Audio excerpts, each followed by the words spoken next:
A gunshot tore through the winter silence, echoing across Thunder Basin. Ethan Mason stood on his cabin porch, blood trickling from the graze on his weathered cheek. Winchester rifle steady in hands that had once tracked Apache warriors through desert terrain. 3 mounted men approached through swirling snow, their horses' breath steaming in the bitter air. Behind them, gray clouds hung low, promising more of winter's fury. "One more step toward my land," Ethan called, his voice carrying over the howling wind, "and I'll put all 3 of you in the ground." From inside the cabin came a sound that cut deeper than the cold, the weak, desperate cry of a hungry infant. The lead rider removed his hat, revealing a jagged scar running through his left eye. "We don't want your worthless land, Mason," he shouted. "The woman inside, she's mine by law. She's also the only witness who can send my brother to hang." Ethan's jaw tightened as he leveled the rifle. "She's not your wife anymore, Blackwood. Not after what you did to her." "That stagecoach driver remembers dropping her here," Cole Blackwood sneered. "Give her up, or we burn everything starting with that mewling brat." Ethan's finger tensed on the trigger. Try it. But to understand how former Army scout Ethan Mason found himself facing down killers in a blizzard, protecting a woman he barely knew, we need to go back 3 months. Thunder Basin, Wyoming, winter, 1879. Ethan knelt beside his wife's bed, his massive hands once steady enough to track Comanche through a dust storm, now trembling as he clutched hers. Rebecca's skin was already cooling, her eyes forever closed. "I promise," he whispered, voice breaking. "I'll protect her with everything I have." Behind him, Dr. Wilkins closed his medical bag with a solemn click. "The childbed fever took her too fast. Nothing you could have done, son." In the crude wooden cradle beside the bed, 3-month-old Emma slept, unaware she'd never know her mother.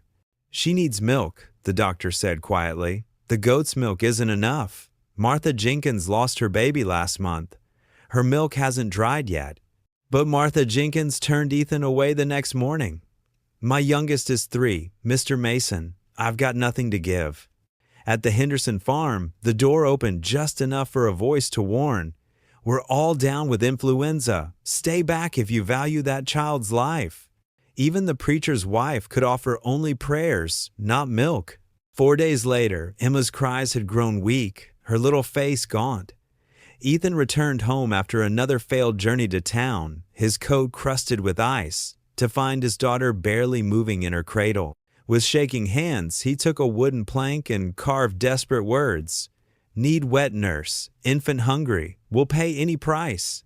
He nailed it to his fence post during a break in the storm, hammering each nail with the fury of a helpless man. That night, as wind screamed around the cabin's eaves and Emma's hunger tore at his heart, Ethan Mason, former Army scout, hardened frontiersman, a man who'd never begged for anything, dropped to his knees beside his daughter's cradle. "Please," he whispered to whoever might be listening. "I can't lose her too."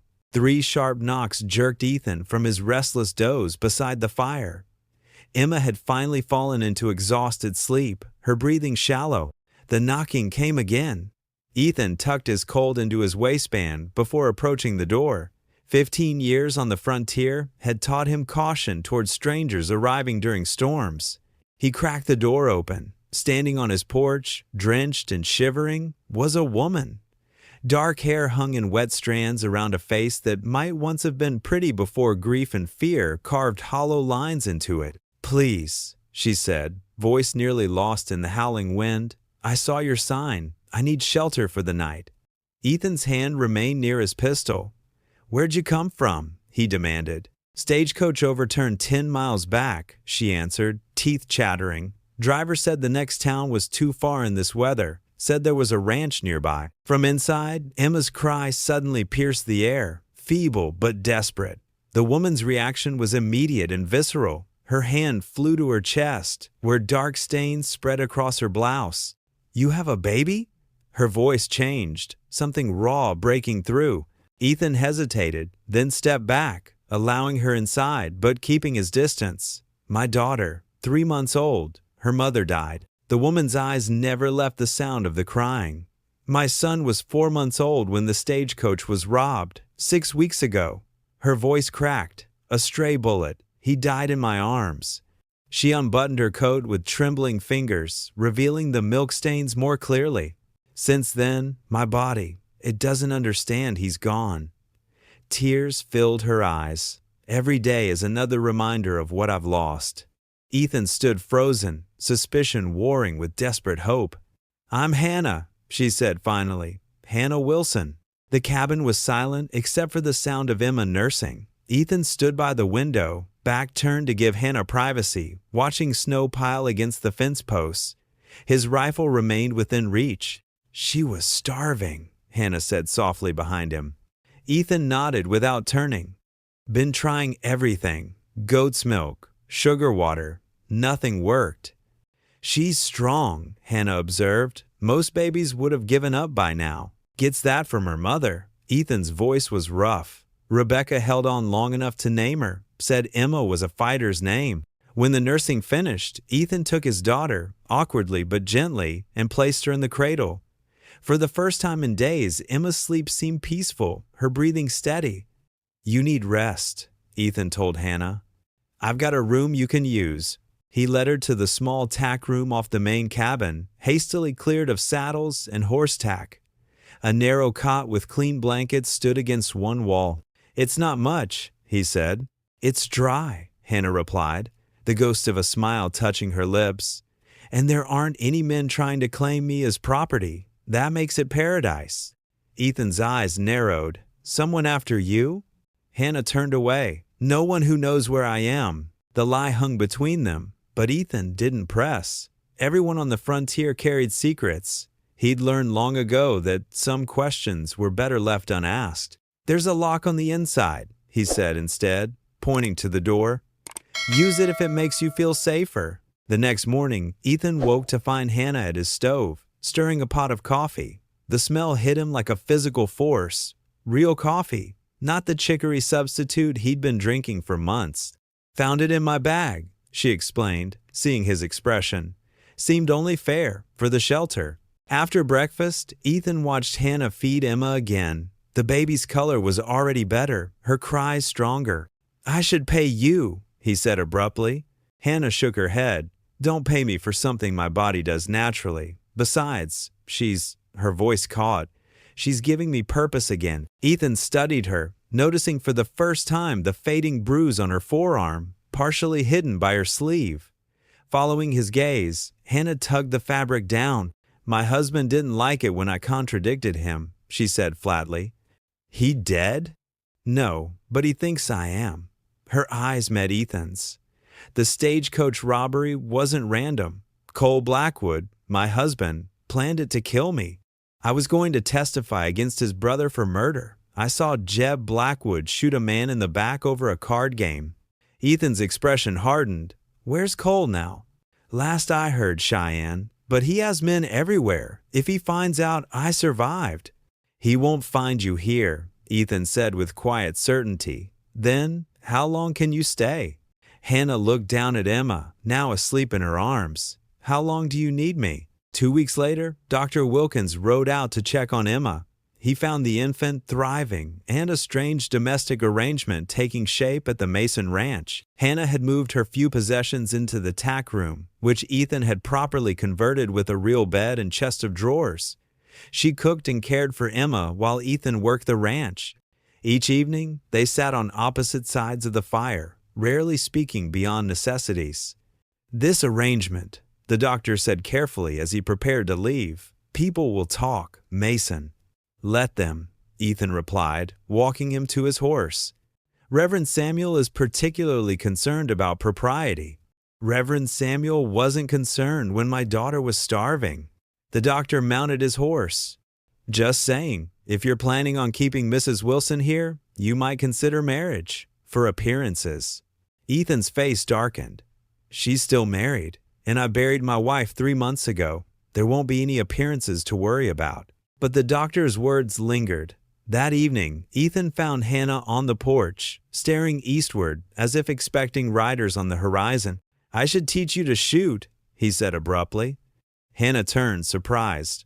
I know how to shoot. My father taught me. What I don't know is how to hit anything. For the first time since Rebecca died, Ethan felt the corners of his mouth twitch toward a smile.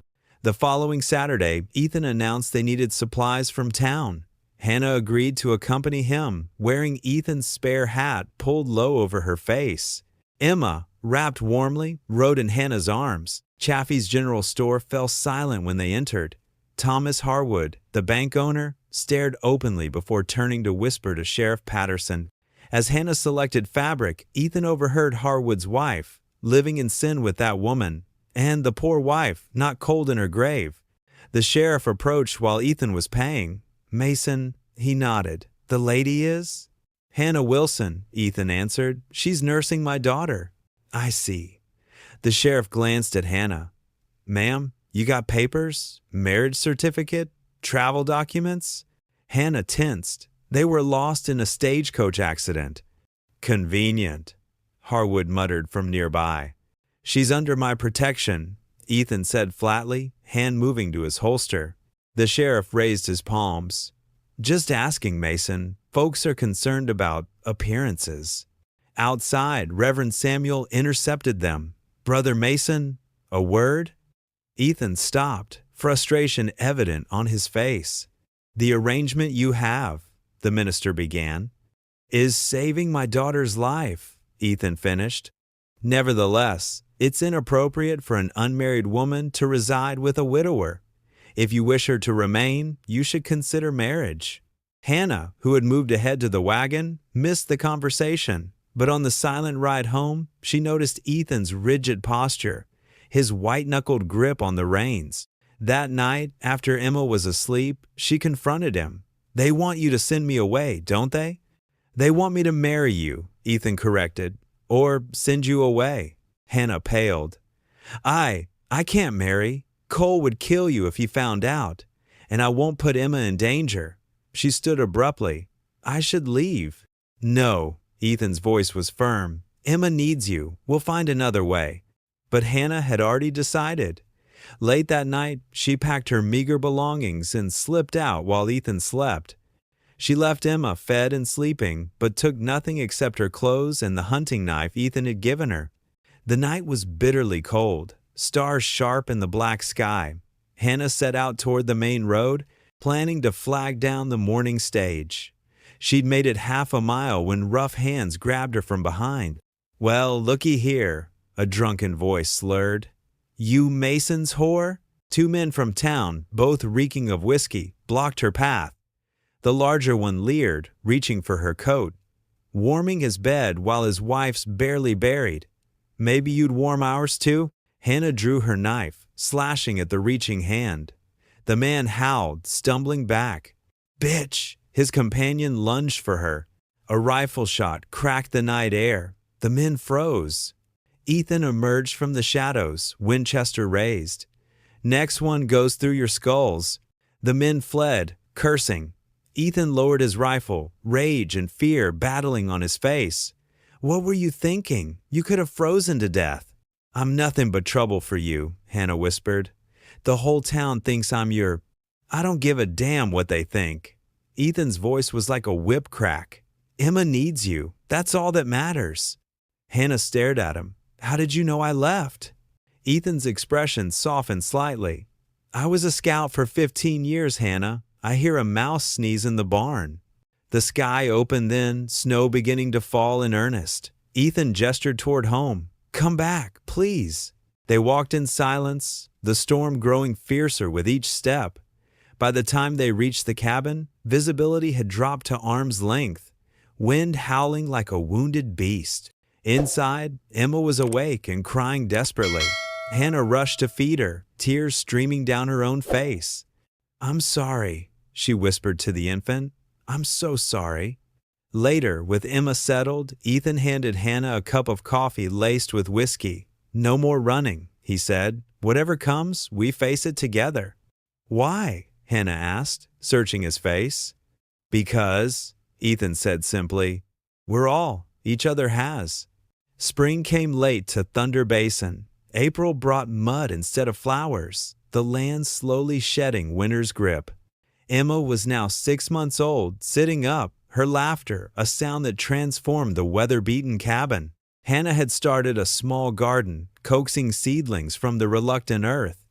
Ethan expanded the chicken coop and repaired winter damage to the corral. They moved through these days in a dance of careful distance, sharing meals, caring for Emma, working side by side, yet never crossing invisible boundaries. Sheriff Patterson's arrival broke this fragile peace. "Mason," he called, dismounting near the corral where Ethan mended fence. "Got news you need to hear." Hannah appeared at the cabin door, Emma on her hip. Patterson touched his hat to her, then turned back to Ethan.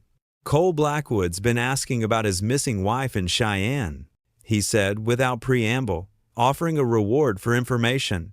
"Says she witnessed a crime and ran before testifying. Says she's dangerous. Unbalanced after losing her baby." Ethan's face remained impassive. "What'd you tell him?" "Nothing to tell. Never seen his wife." Patterson's eyes flicked to Hannah. "But word gets around, especially about a widow taking in a nursing woman nobody knew before." Hannah's arms tightened around Emma. "How much time do we have?" Ethan asked. "Not much. He's working his way through every town between here and Cheyenne." Patterson remounted his horse. "My jurisdiction ends at town limits, Mason. Can't help you out here." After the sheriff left, Ethan found Hannah inside, frantically packing. "Stop," he said quietly. "He'll kill you," Hannah whispered. "And Emma, I have to go." "And what then? Keep running until he finds you? Until your milk dries up and you have nothing?" Ethan took her shoulders. "No, we stand our ground. We can't fight Cole Blackwood. He has men. And I was the best scout in the 5th Cavalry. I can protect what's mine." The word hung between them. Mine. Ethan hadn't meant it that way, but he didn't correct himself. That afternoon, he began preparations. He dug shooting positions with clear lines of sight to all approaches. He oiled rifles and counted ammunition. He showed Hannah how to reload quickly, how to aim for center mass, not the head. "If it comes to it," he told her, "you take Emma and hide in the root cellar. There's food, water, and a loaded shotgun. Don't come out unless you hear my voice." That night, after Emma was asleep, Hannah found a letter in the Bible beside Rebecca's picture. It was addressed to Ethan in a flowing feminine hand. She shouldn't have read it, but something compelled her.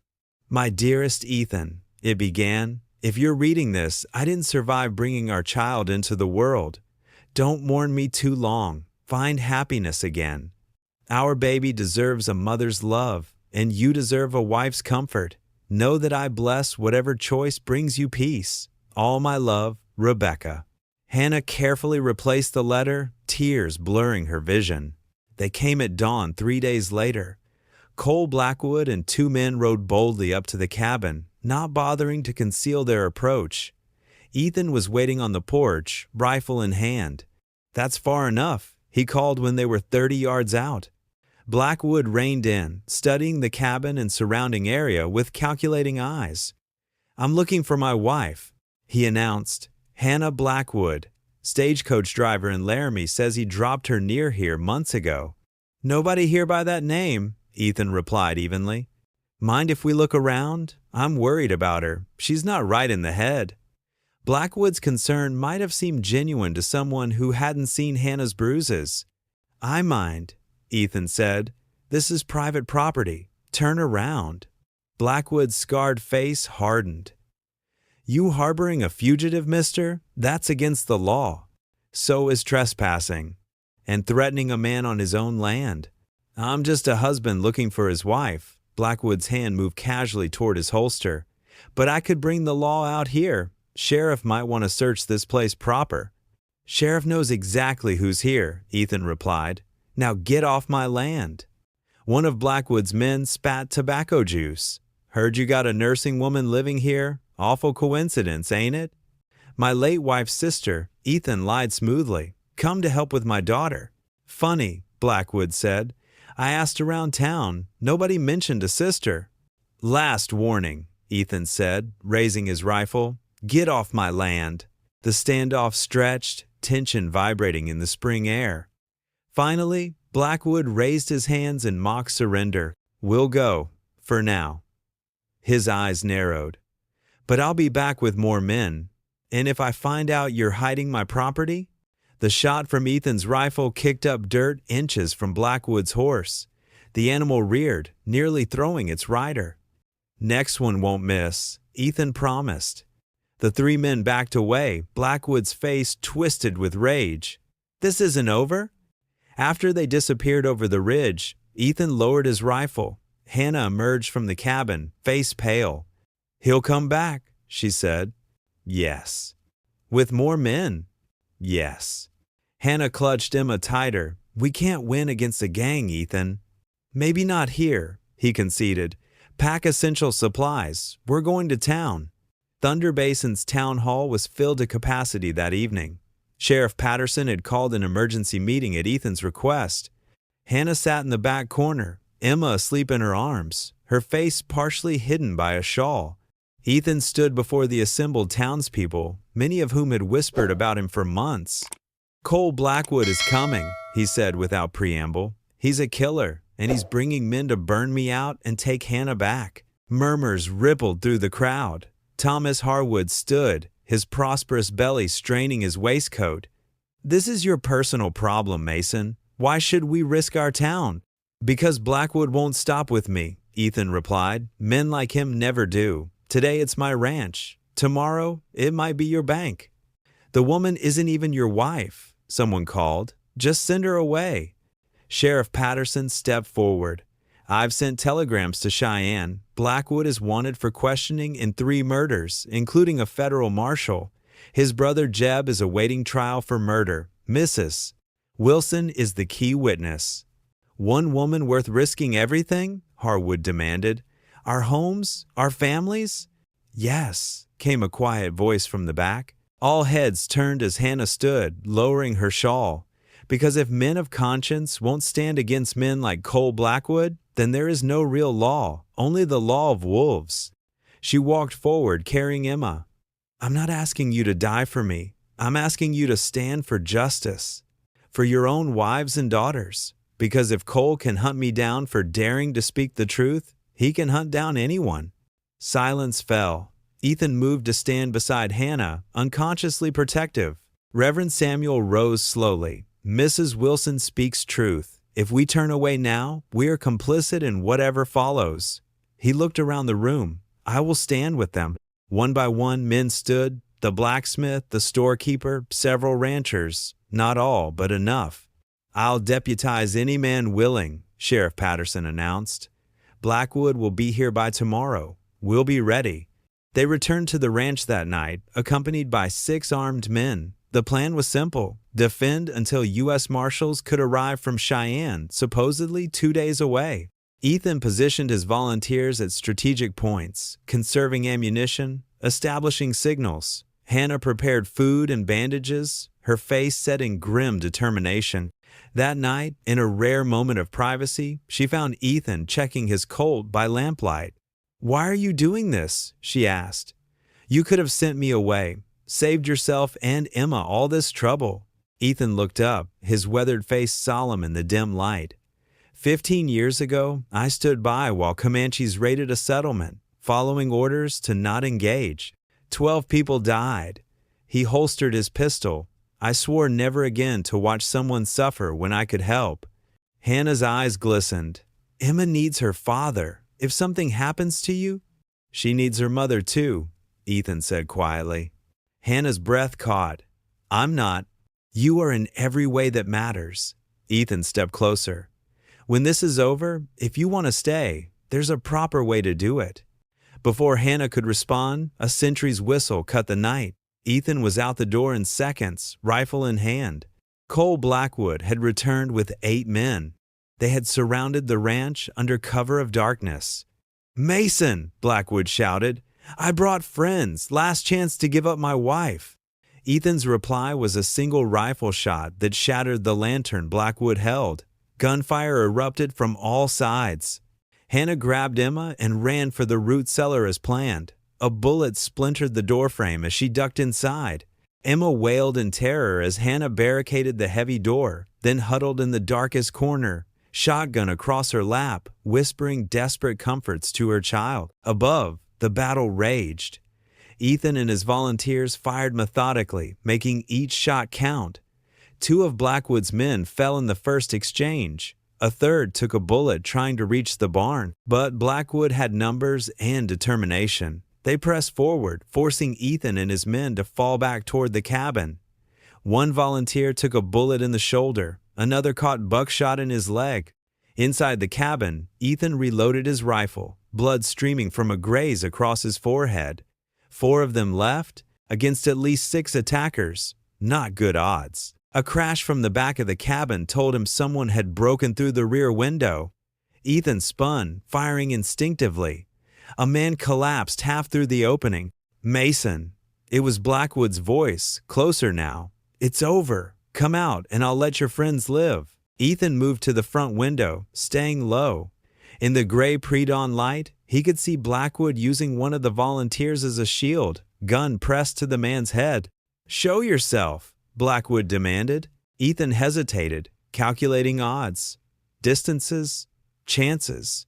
There were none. He opened the cabin door, rifle held high. "Let him go, Blackwood. It's me you want." Blackwood smiled, the scar on his face twisting grotesquely. "Where is she?" "Gone. I sent her away weeks ago." "Liar." Blackwood shoved his hostage aside and fired. The bullet caught Ethan in the side, spinning him against the doorframe. He managed to stay upright, blood staining his shirt. Blackwood advanced, pistol aimed at Ethan's heart. "Where's my wife?" "Right here." The voice came from behind Blackwood. He turned to find Hannah standing there, shotgun leveled at his chest. "Hannah," he said, almost gently, "put that down before you hurt yourself." "You killed my son," Hannah said, her voice steady despite the tears streaming down her face. "You won't take anything else from me." Blackwood's face contorted with rage. "You stupid whore! I'm your husband, your owner. You belong to me." He swung his pistol toward her. Hannah fired. The shotgun's roar echoed across the ranch. Cole Blackwood stumbled backward, a look of disbelief on his face, before collapsing in the dirt. The remaining attackers, seeing their leader fall, scattered into the dawn light. Within minutes, only the defenders remained standing. Ethan staggered to Hannah, pressing his hand against the wound in his side. "Emma?" "Safe, in the cellar." Hannah lowered the shotgun, her entire body trembling. "I killed him." "You saved us all," Ethan corrected, before his knees buckled. 1 year later, Thunder Basin celebrated the wedding of Ethan Mason and Hannah Wilson. Emma, now 18 months old, toddled between them during the ceremony, calling them both Mama and Papa. Sheriff Patterson stood as witness, proudly announcing that Cole Blackwood's brother Jeb had been convicted and hanged, thanks to testimony Hannah had finally been able to give. The ranch, once known simply as the Mason Place, now bore a new sign, Mason's Choice. When asked about the name, Ethan would smile and say only, "Because some choices define a man's life." That evening, as Ethan and Hannah stood on their porch, watching the sunset, Emma asleep inside, he placed a gentle hand on her still flat stomach. "You sure about the name if it's a boy?" he asked. Hannah nodded, covering his hand with hers. "Thomas." "After your father." "And if it's a girl?" "Rebecca," Hannah said softly. "After the woman brave enough to let you go so you could find happiness again." Ethan pulled her close, his gaze sweeping over the land that had witnessed so much pain and now promised new life. "A man isn't measured by the acres he owns," he said quietly, "but by what he'll fight to protect, and I'll always fight for this, for us." The last light of day gilded the sign at their gate, the fresh paint gleaming like a promise kept, a choice honored, a family forged not by blood, but by something stronger. The will to belong to each other, come what may.